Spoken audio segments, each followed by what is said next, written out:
नमस्कार। सत्य हिंदी में आपका स्वागत है। मैं हूं प्रभाकर मणि तिवारी। आज एक बार फिर चर्चा पश्चिम बंगाल विधानसभा चुनाव की, रोज बदलते घटनाक्रम की। तो आपको याद होगा, अगस्त 2024 में कोलकाता के आरजी कर मेडिकल कॉलेज अस्पताल में रात की ड्यूटी में तैनात एक जूनियर डॉक्टर के साथ रेप के बाद उसकी हत्या कर दी गई थी। तब इस मामले ने देश ही नहीं पूरी दुनिया में काफी सुर्खियां बटोरी थी। पीड़िता को न्याय की मांग में लंबे समय तक आंदोलन चला था। विभिन्न नागरिक संगठनों के अलावा जूनियर डॉक्टरों ने भी आंदोलन किया था, रैलियां निकाली थी और धरना दिया था। उस साल दुर्गा पूजा के दौरान भी जूनियर डॉक्टरों ने धर्मतल्ला इलाके में धरना और प्रदर्शन किया था। अब बीच में उस घटना को भुला दिया गया था करीब करीब। उस मामले में एक व्यक्ति को आजीवन कारावास की सजा सुनाई थी पिछले साल कोलकाता की एक अदालत ने। लेकिन अब यह मामला एक बार फिर सुर्खियों में है और इसका सियासी फायदा उठाने की कोशिशें शुरू हो गई है। अब सवाल उठ रहा है कि क्या विधानसभा चुनाव पर इस कांड का असर होगा, और अगर होगा तो कितना और कैसा, और क्या इससे भाजपा की किस्मत बदलेगी। इस कांड का सियासी फायदा उठाने के लिए पार्टी ने पीड़िता की मां को टिकट दिया है। उसके बाद यह सवाल उठ रहा है। इसके साथ ही यह आशंका भी हो रही है कि क्या चुनाव प्रचार के दौरान पीड़िता की मां की फोटो और नाम के सार्वजनिक होने से कोई कानूनी दिक्कत तो नहीं आएगी। नियमों के मुताबिक और सुप्रीम कोर्ट के निर्देशों के मुताबिक ऐसे मामलों में पीड़िता या परिवार की पहचान गोपनीय रखी जाती है। लेकिन आगे बढ़ने से पहले एक बार उस घटना की याद दिला दूं आपको कि आखिर हुआ क्या था। अगस्त 2024 में कोलकाता के आरजी कर मेडिकल कॉलेज अस्पताल में 8 अगस्त की तारीख थी। उस दिन देर रात ड्यूटी पर तैनात एक जूनियर लेडी डॉक्टर के साथ रेप हुआ था। उसके बाद उसकी हत्या कर दी गई थी। पहले इस मामले की जांच कोलकाता पुलिस को सौंपी गई थी। उसने इस मामले में एक सिविक वॉलंटियर संजय राय को गिरफ्तार किया।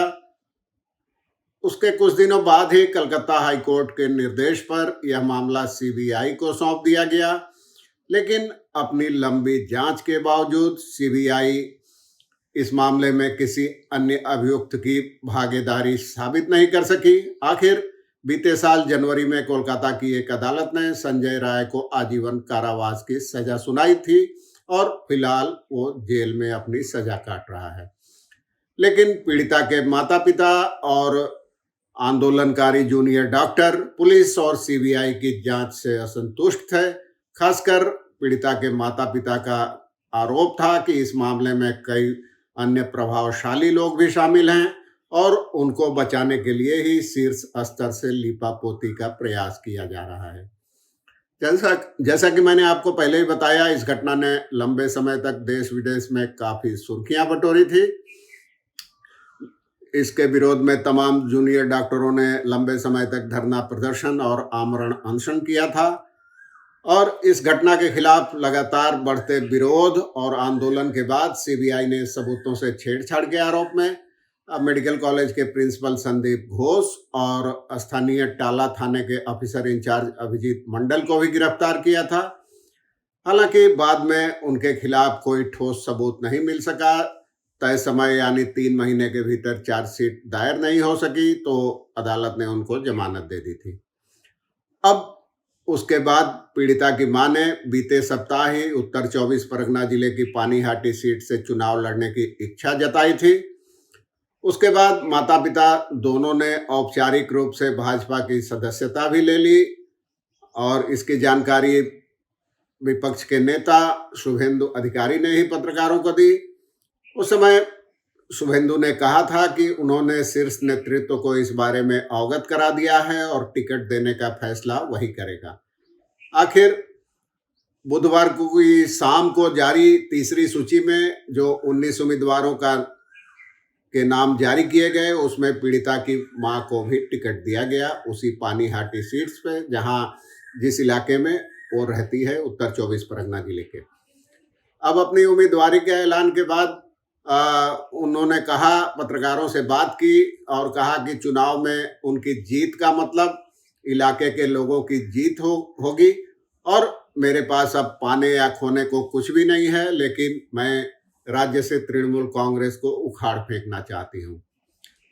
दूसरी ओर सवाल उठ रहा है कि क्या बाकी उम्मीदवारों की तरह पीड़िता की मां का नाम और परिचय सार्वजनिक होने से कहीं कोई कानूनी अड़चन तो नहीं पैदा होगी। हालांकि विपक्ष के नेता शुभेंदु अधिकारी की दलील है कि अगर पीड़ित परिवार खुद अपना परिचय नहीं छिपाना चाहता तो कोई भी कानून उसे ऐसा करने के लिए मजबूर नहीं कर सकता।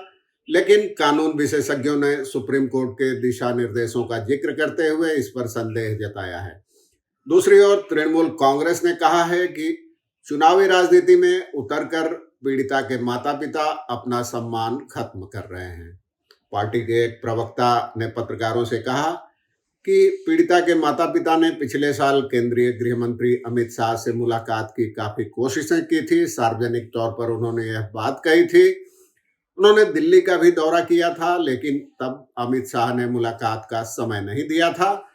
लेकिन अब मां अचानक पार्टी के टिकट पर मैदान में उतर गई हैं। इससे साफ है कि वो अपनी पुत्री की मौत पर राजनीति कर रहे हैं। उसके माता पिता, तृणमूल कांग्रेस का आरोप है कि पीड़िता की मां के बहाने भाजपा इस घटना का इस्तेमाल अपने सियासी फायदे के लिए करने का प्रयास कर रही है। वैसे प्रदेश भाजपा में भी पीड़िता की मां को टिकट दिए जाने के मुद्दे पर आम राय नहीं थी।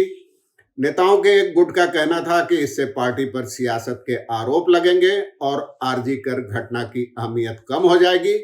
यह गुट चाहता था कि चुनाव लड़ाने की बजाय पूरे राज्य में पीड़िता के माता पिता तृणमूल कांग्रेस के खिलाफ प्रचार करें।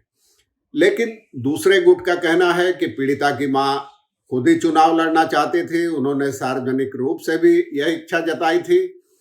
ऐसे में अगर उसे टिकट नहीं दिया जाता तो यह संदेश जा सकता था कि पार्टी आरजी कर की घटना का समर्थन करती है। आरजी कर की घटना के खिलाफ न्याय की मांग में लंबे समय तक आंदोलन करने वाले जूनियर डॉक्टरों ने इस पर मिलीजुली प्रतिक्रिया दी है। आंदोलन का प्रमुख चेहरा रहे डॉक्टर अनिकेत महतो ने कहा है कि यह पीड़िता की मां का निजी फैसला है।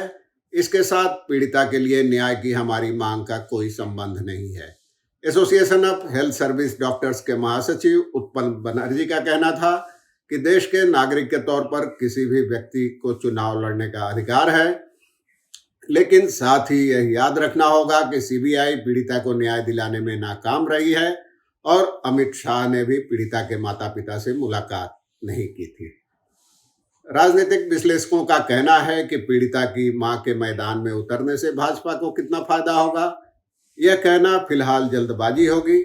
लेकिन इससे साफ है कि पार्टी इस घटना का इस्तेमाल अपने सियासी फायदे के लिए करने का प्रयास कर रही है और पीड़िता की मां को टिकट देकर उसने चुनाव के ठहरे पानी में एक हलचल तो मचा ही दी है। आज के लिए बस इतना ही। धन्यवाद, नमस्कार।